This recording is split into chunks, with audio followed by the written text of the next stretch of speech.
Anyways, I could talk for 2 more hours. I'm gonna take questions, because I could just keep going all day. I have a question. Yes. So, what will you do different or even better than him? Well, I'll tell you what I think we can do a little better. There's one area that I focused on that I'm going to improve when I get down there, and I'm going to save $60–70 million doing it. You go to any corporation, call it ABC Corporation, and it's a multi-billion-dollar corporation. Do they have 10 human resource departments?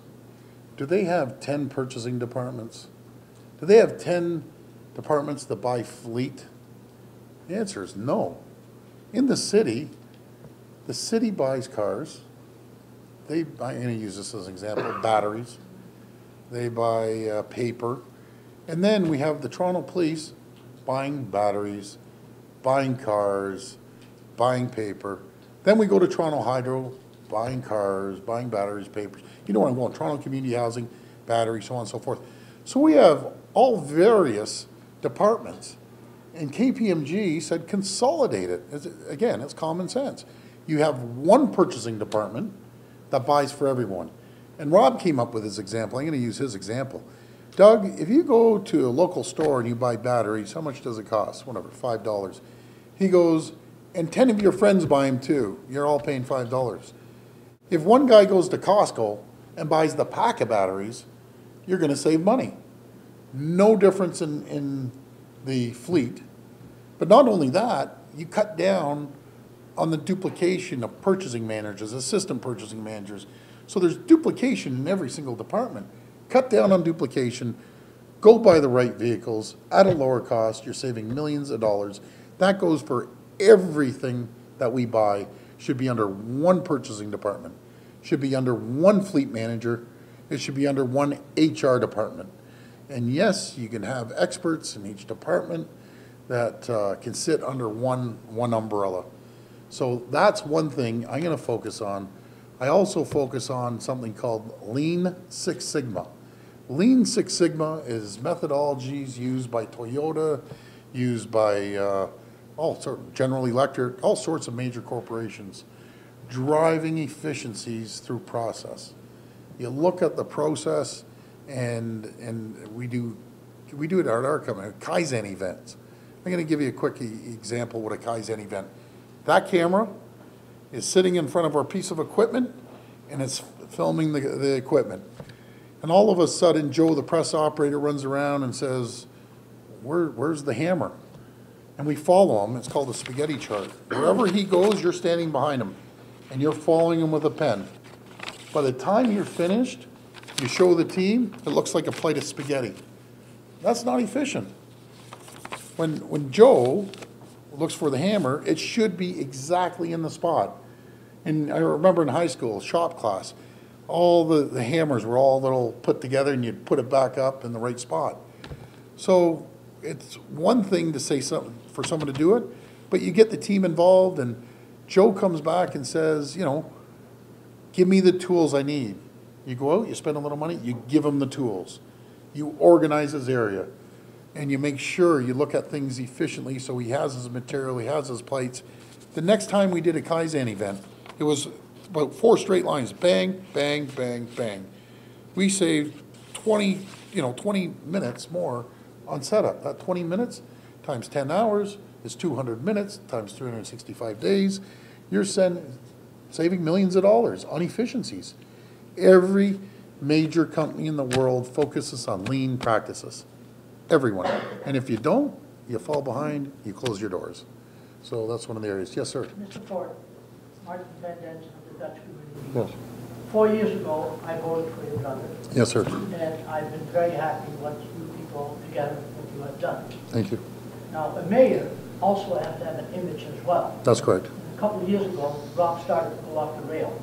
That's correct. Now, my question to you is, why did you, as the elder brother, not step in? Because obviously, the paper saw it, everybody else saw it, you must have seen it as well. Your family is very close. Yep. Why did you, and if elected, what will you do to improve your image outside of Toronto? Because I can tell you from Holland, all of they talk about this mayor that is absolutely nuts. Yeah. And I don't mean that in a bad way. I understand. I'm just telling you what the image is. Fully understand. Well, What can you tell me about this? Well, Because you've done a wonderful yep. job, all of you, and you have great ideas. But this is one thing I agree. for an image. Yep, I agree 100%. It was about a year ago, not here nor there, but it was about a year ago. You have to understand, as a brother, and everyone thinks that Rob and I, were together every day until midnight. It never happened, sir. And I'm not naive, but when I saw Rob, and Amin was in the office too, he wouldn't get drunk at work. He wasn't. Rob, and I'm glad, number one, he took care of his addiction problems. He went and got help. But there's, as I learned, I think 75% the doctors say, know someone, a relative, a friend that has an addiction. It could be a food addiction, cigarettes, drugs, alcohol, whatever. And then there's addiction when you go in the closet. So when he's at work, he's like bang, bang, bang, bang, bang. You don't see it. He's the mayor, he's running around. When it came to 5 o'clock, he went his way, I went my way. And I'll never forget, and you ask many of his friends, I'll never forget when, if we have family events or whatever, Rob just wouldn't drink in front of us. He would not drink in front of us. And you hide it from the closest people that you're around. And anyone, you don't see it unless you've walked a mile in someone's shoes that has had a family member with an addiction. And, he'd go home and obviously drink at 10 o'clock at night. He'll go to an event or whatever. Then you'd slug back some liquor. And you'd get all sauced up. And then that led to another thing. But if you think I would stand by, and not once did I see him come in that office, and you would have heard from the other counselors, not once would he come to work drunk. When he went home, he did his event, he'd tie one on.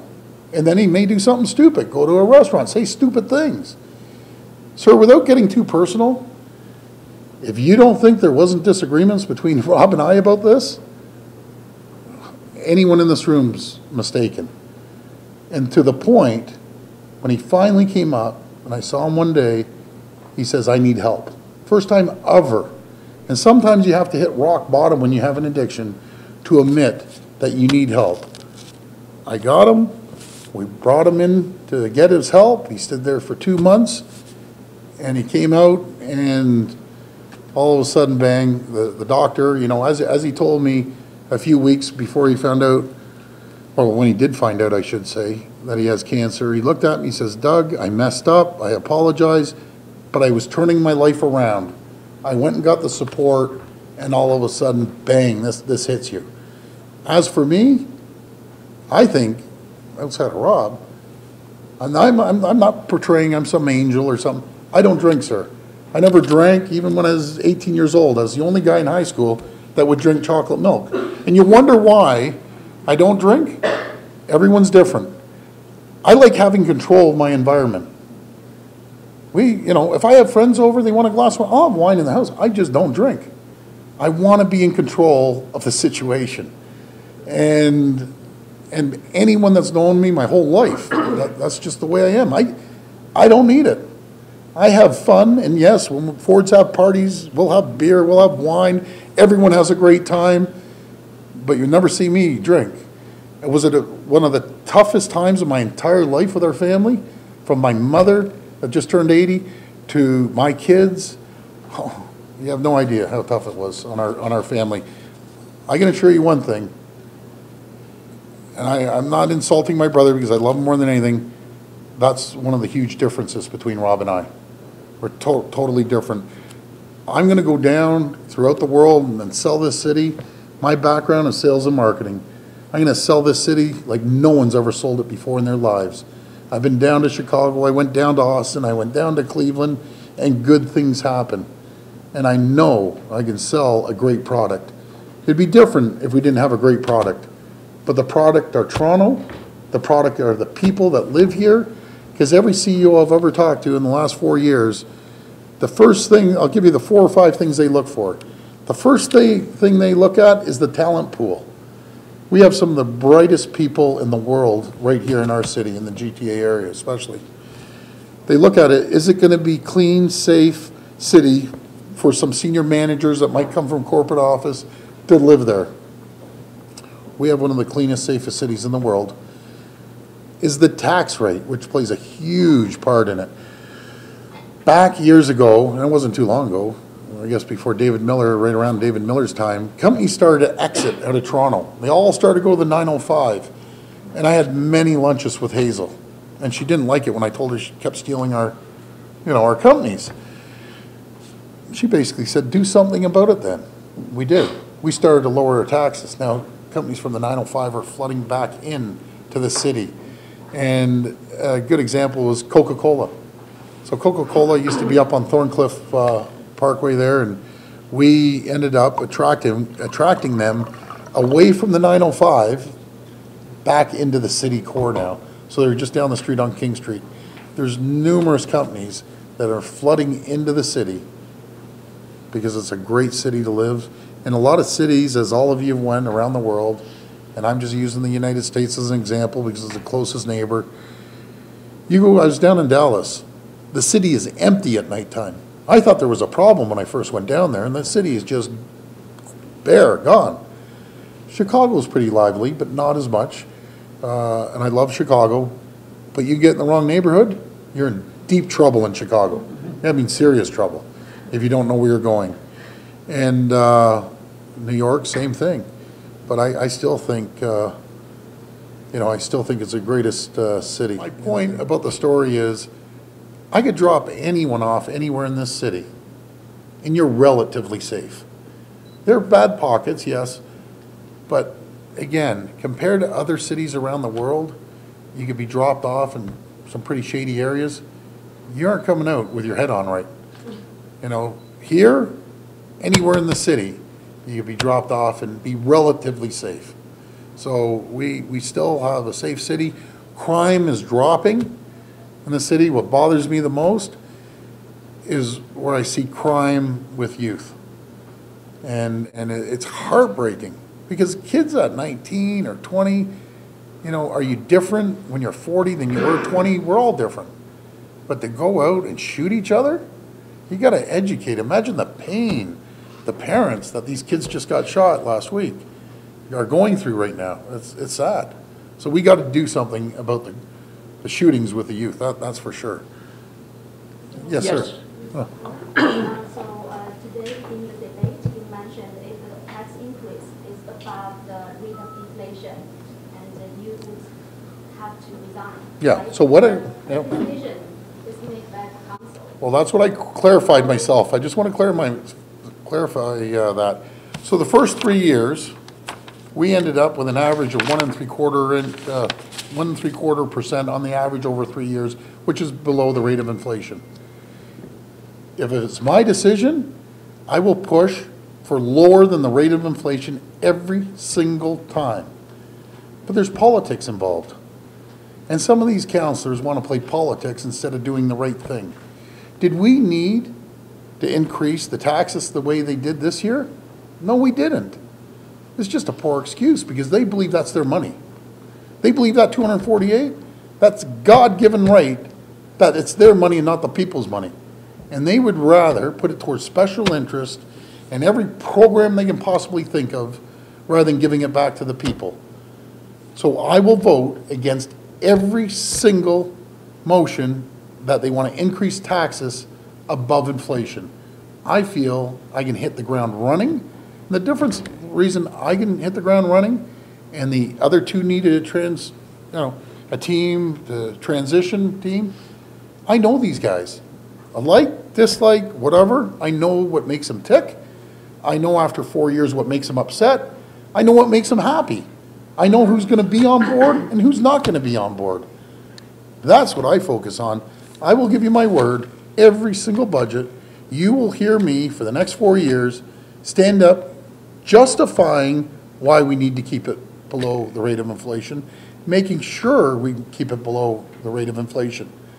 But I know how the politics feels They want to, if they see an opportunity to try to politely shaft you, they'll take advantage of that. But my commitment is every single time I will vote against the budget if I have to make sure. And I don't think that's going to happen because, you know, something for the 3 years that we controlled the budget just didn't happen. So how will you try to persuade other city councilors? It's very, I think it's pretty straightforward that as much as the mayor, and I disagree with this because New York, Chicago, LA, the federal, the provincial government, if you want to call it a strong, well, I call it a strong mayor system, but in the province and the federal government, once you have a majority, you're like God, the prime minister. Anything he says goes. Bottom line gets done. Anything the Premier Wynne says, it's done. That's why I respect democracy. When Premier Wynne was not elected democratically and got appointed, which I disagree with any government, not just them, you know, I had an issue with it. And everyone had issues about wasting billions of dollars that the Liberal government wasted. But guess what? As soon as she got a majority government, silence. Respect democracy. You've never heard a word from Doug Ford's mouth or Rob Ford's or the people when she got elected with a majority. The people have spoken, game over, you move forward, and you work with them. And that's what I believe. You need a strong mayor system. You go to any organization in the world, and you have 44 councillors, and out of the 44 people and the mayor is the only person that gets elected by the whole city. You got to hold him or her, the mayor of the day, accountable. You don't like him or her, the mayor of the day? Guess what? You fire him in 4 years. But you have to give him the power, at least veto power on the budget, to move forward. You know, it doesn't mean they have ultimate control, ultimate power, because 2/3 of the council can overrule the mayor, but you have to have a stronger mayor system. Tell me how efficient it would run if every single person in your company had the same power as your president or CEO, and every single person had to vote on every single item. It'd be dysfunctional. You can't run operations that way. I know.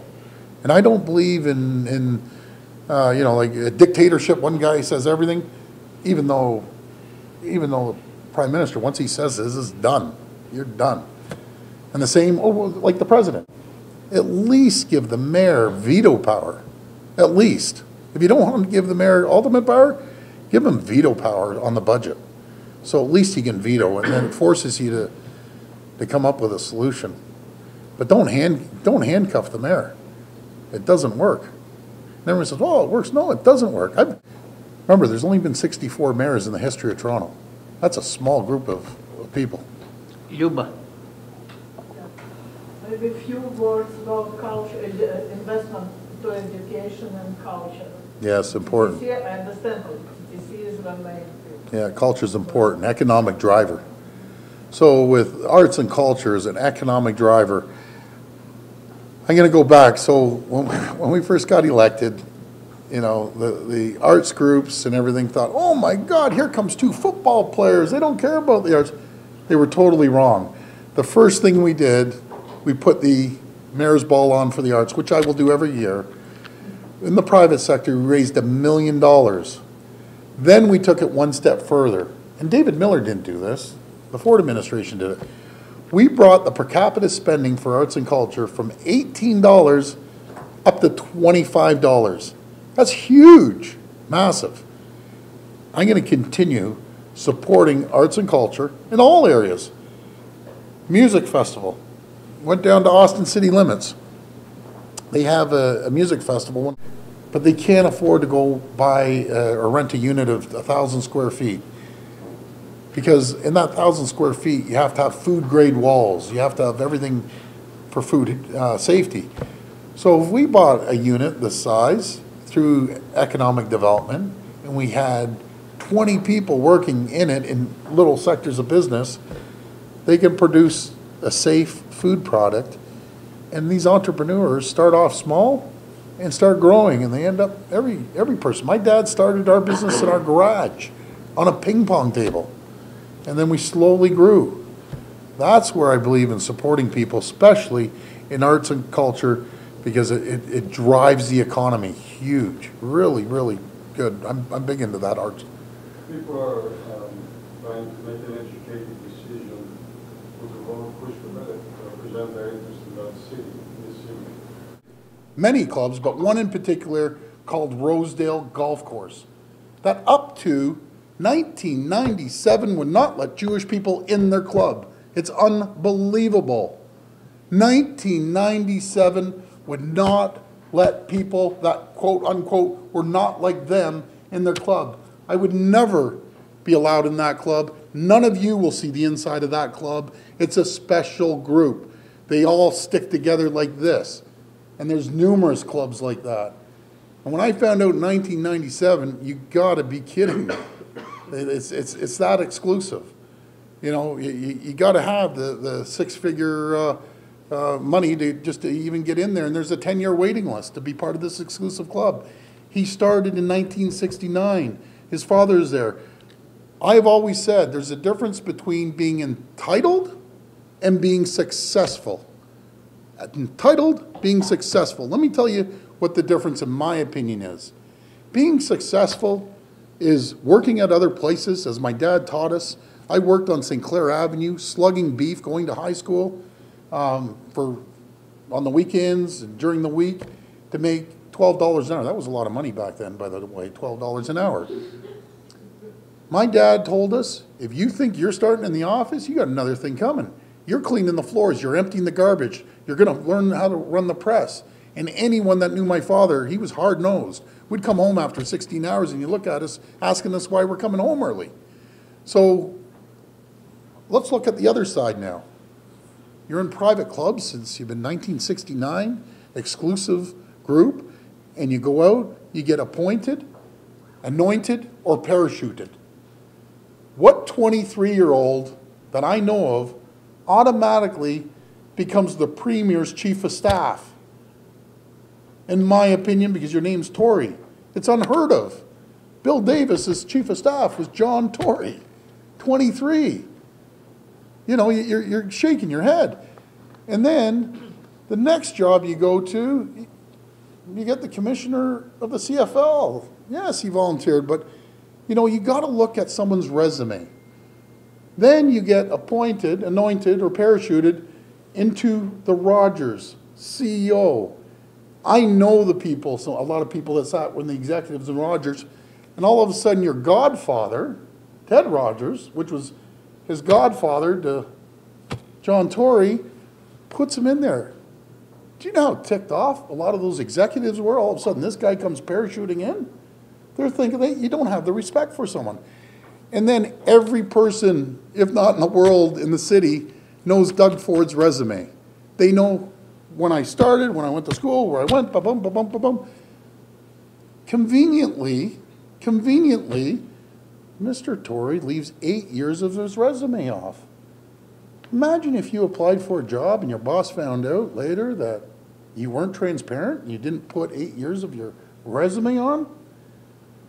Sure enough, the media gives them a ride because there's only 4 families that control the media for the most part, right? 4 families control all the media in the country. And he knows each one of them. Matter of fact, he's intimately involved in each one of them, knows them. So we start looking into it. All of a sudden, bingo, something comes up called Charter Communications. Mr. Tory sat on Charter Communications, one of the largest bankruptcies in North American history, that he conveniently left off his resume. It was over a $20 billion bankruptcy. He sat on 20 billion? over 20 billion. Over 20 billion. Give me an idea, roughly it's 4 or 5 times the size of Rogers. You know how big Rogers is. Charter Communications was 4 to 5 times larger. What did they own? They own all the cable, underground cable networks. It was Paul Allen that started the company, Microsoft there. So we look into it, and all of a sudden, bang, it hits us. We're thinking, you got to be kidding. He's hiding this from the people. Obviously, if he doesn't put it up there. So we look at it, and we thought the media knows about it, but they aren't saying anything. They're keeping it quiet. I'm thinking, really? So we brought it out. But do you know what the most disturbing thing is? Is he wasn't being transparent. Everyone knows my background, and then all of a sudden we look more into it, and we got all the filings and everything. It was shocking. He sat there, well, he was leader of the PC party.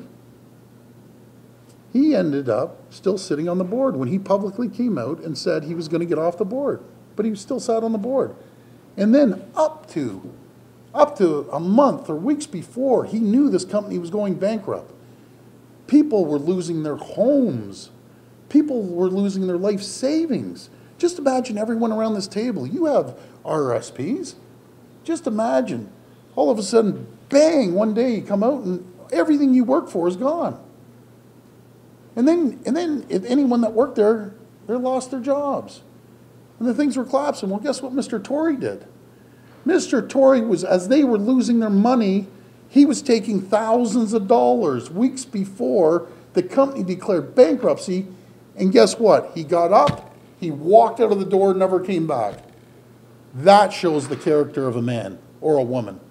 If you want to start taking thousands of dollars off people, knowing your company's going bankrupt, and you get up and walk away, and the mainstream media refuse to report this.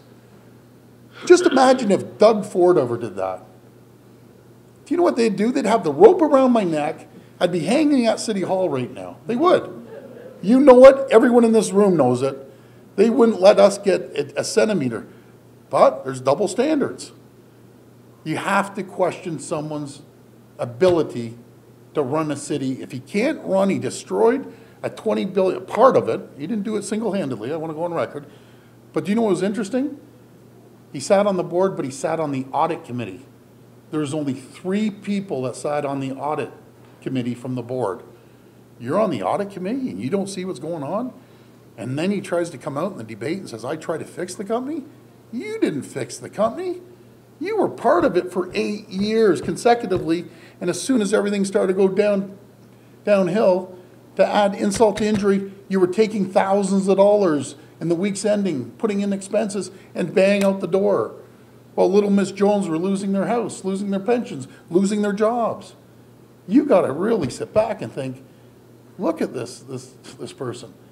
Every single thing, almost everything, because I don't know everything about him. Let me rephrase that. Almost everything.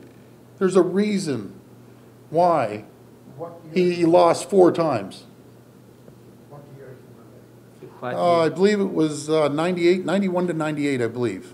It was 91 to 98, 92 to, I apologize, 2001 to 2009. 2001 to 2009. So you sit back and you look at, why did Mr. Tory lose 4 times? Not a coincidence.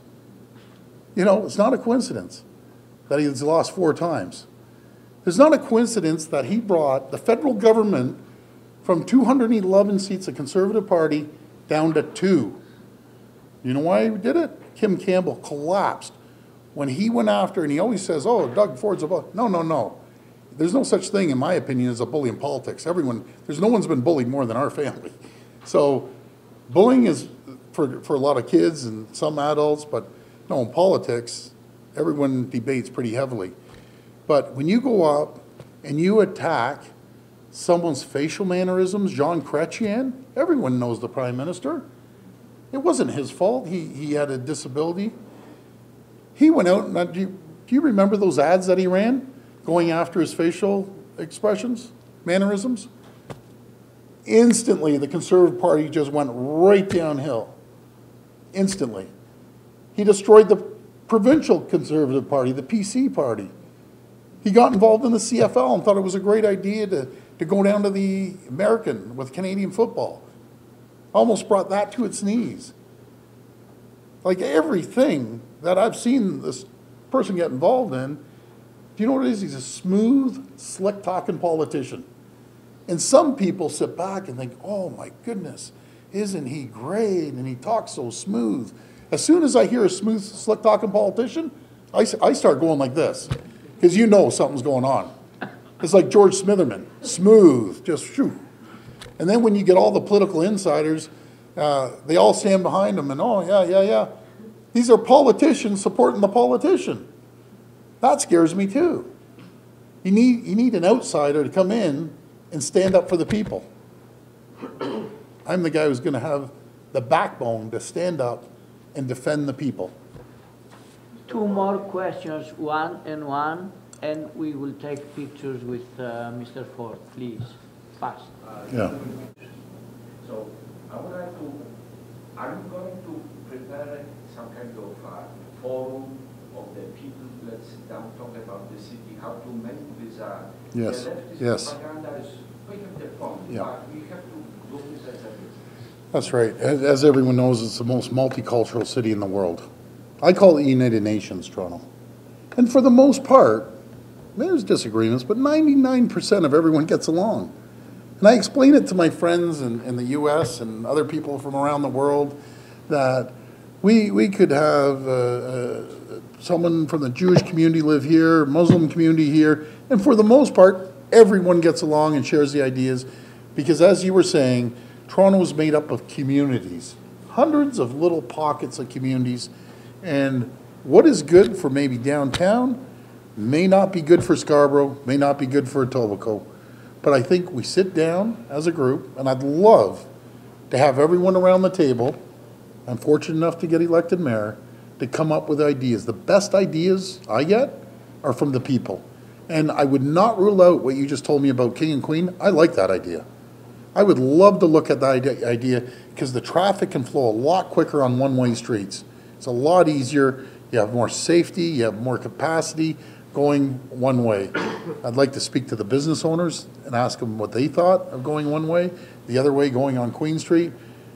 It works in New York, right? It does. And I believe, yeah, I love the idea, and that goes for my business too, that if I go see a great idea, I don't believe in reinventing the wheel. I believe in taking the best ideas from everywhere in the world and bringing them into Toronto. And if we have to do a pilot project to see how it works, I'm all for it. But the best ideas come from the people. It's no different than the frontline workers, even at our company. The best ideas are the people that do the job day in and day out, day in and day out. The guys who sit in the silver tower and the big executive chairs and they never get down on the ground floor, they don't know what's going on. You got to be hands-on. You got to be there. And that's how you understand. Like, I got to go back to Rob, Toronto Community Housing. John Tory's never probably been in Toronto Community Housing in his life. It's not him. He just doesn't connect. He's the 1%er. You go in there, you find out firsthand. You walk into someone's apartment, all of a sudden there's holes in the wall, there's cockroaches, there's bed bugs. Until you go in there and see, you have no idea. And so that's what I believe. Gentleman came up to me and he said, you know, I know someone that knew your father for years, Joe Perro. Yeah. You know, and he never told me this outside of when we just walked in here, at least I can remember. If you know the person that knew my dad, you know what type of man he was. Hard-nosed, work, grew up in the Depression, had nothing. His father died, youngest of 9 kids. His father died, had to live on top of the variety stores on Jones Avenue. So he came from the school, I always ask him, what school did you graduate? He'd always say, I graduated from the School of Hard Knocks. You know, you learn by doing and you work hard. So no one put anything, a silver spoon in my mouth. The process has taken what seems to be almost a year now. I was wondering if you were going to make any attempts to change that? I would change it. I would change it. You know, 109 debates. And yes, I was part of the other 109 with Rob. Obviously, I just jumped in now. But 109? It's ridiculous. I say we have maybe 6 or 7. Provincially and federally, you have 3 debates. Get the major networks, get the ethnic media together, have a debate there, have one with CTV, CBC, City Global, have one with the 3 major newspapers, and that's it. I don't have a chance to go out and meet the people. And thank goodness for the last 4 years I've been meeting the people, but man, I want to get out there and meet the people and ask them what they need and what they want. But every single night from here to the end of the election, we have debates. Sometimes we have 2 debates a day. Like today we had a debate. They have another one tonight that I'm not going down to the circus down there. I'm going to go to Jane and Finch and meet the people. Anyways. So, any other question? I have just one small detail. Very fast. Very fast. I got some response from the other candidates, and I want to hear from you in support. Are you going to support the Canada workers to keep moving on forward? You mean on the immigration side? Canada Post, because they Oh, no, I'd support Canada Post. I don't want these guys to have the mailboxes. I want door-to-door delivery. I want door-to-door delivery. I don't want to be going down the street and going into some mailbox. You know, I just don't want it. That's customer service. You know, I totally, in the rural areas, yes. Like if you're up, I have a cottage, you're up north, absolutely. You drive, you know, 5 miles into some farmer's field, no, have the group mailbox. But in densely populated areas, no. You want to be able to go outside, pick up your mail, and bang, go inside there. Support it 100%. That's the other thing. I want to piggyback onto that comment. Yeah. You see all these politicians endorsing, and all these lobbyists, and all the consultants, and all the buddies endorsing. Do you know what that means? I know what that means.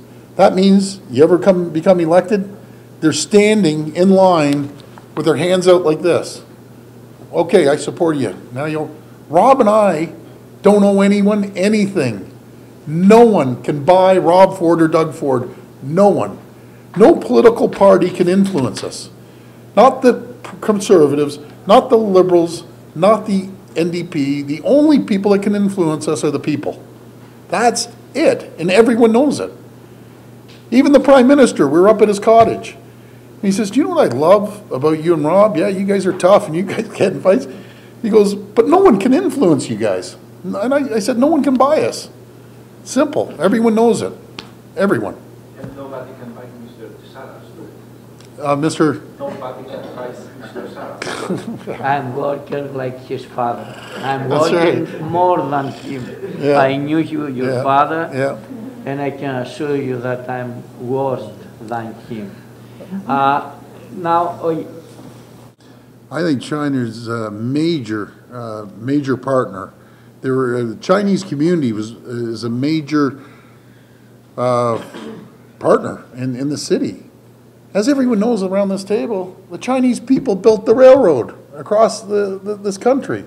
They've been part of this country for years. And guess what? Speaking of my dad, as you can tell, I loved my dad. He passed away. He got Rob and I on a plane and said, guess what? I'm going to teach you how other people work, other work ethics. I'm bringing you over to Asia. And this was 30 years ago, before China was booming. And he said, we're going to China, we're going to Korea, we're going to Japan, we're going to Taiwan. You're hopping on the plane, we're going to meet people, we're going to go there, see their culture, see how their business works. And I'll never forget him telling us, keep an eye on how productive Asia as a whole, especially China, are going to be over the next 30 years.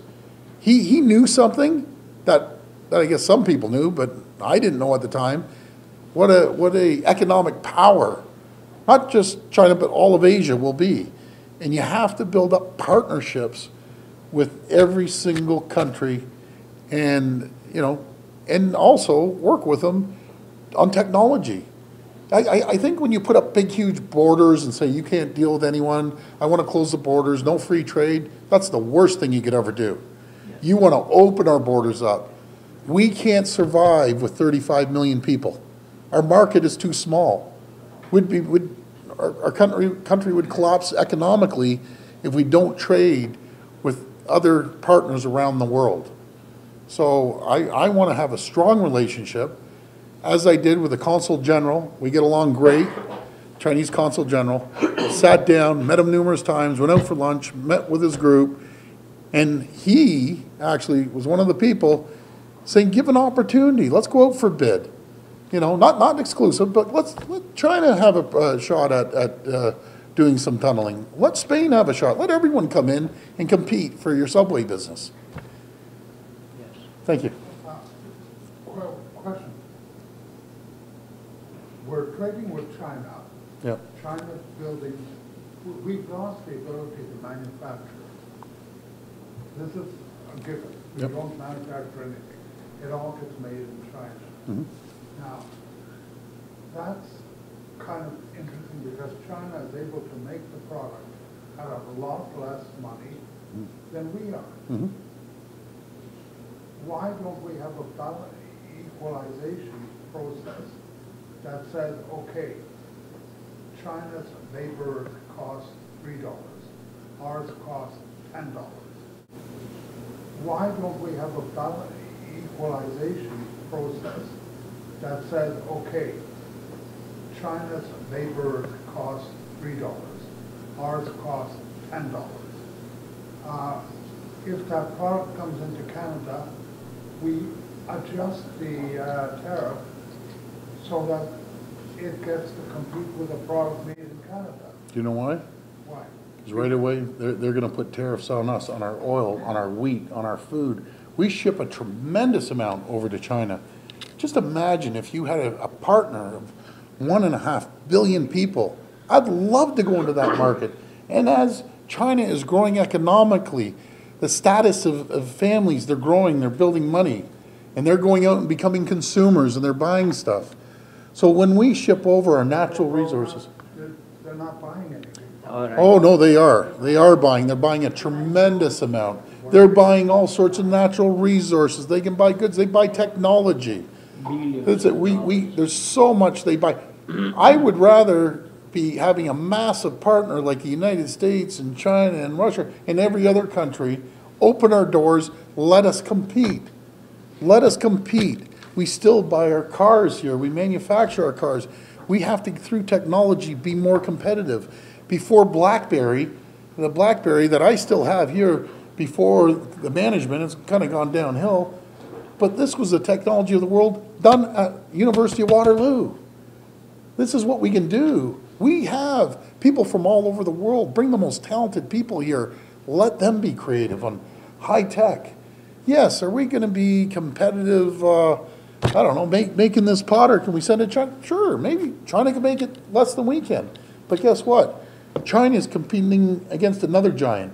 That other giant's called India, that has almost the same population, 1.2 billion. So right now, it's not a closed door market.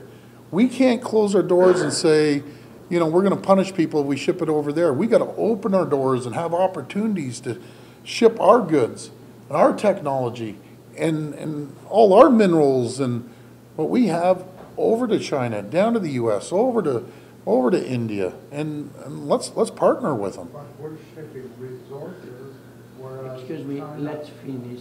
It's 6 o'clock, okay? I understand, we're shipping resource, but at the end of the day, it's the GDP, right? Gross domestic product that we want to increase. And I got to tell you, we have to be smarter, better than any other country. And we can compete, especially with the size of our country. We have one of the largest land masses. I think equal or maybe larger now, since Russia's, the USSR is now Russia. We're the largest land masses in the world. Let's be creative. Let's sell our products to everyone in the world. We only have 35 million people. We should be like Switzerland. We should have so much money pouring in because of our natural resources. And, well, that's a federal issue, but I'm all 100% open free trade with everyone, and let's have partnerships. It works. To wrap it up, thank you very much. I give you my word. I'm elected on October 27th. You're all invited down to the mayor's office. We'll do round 2.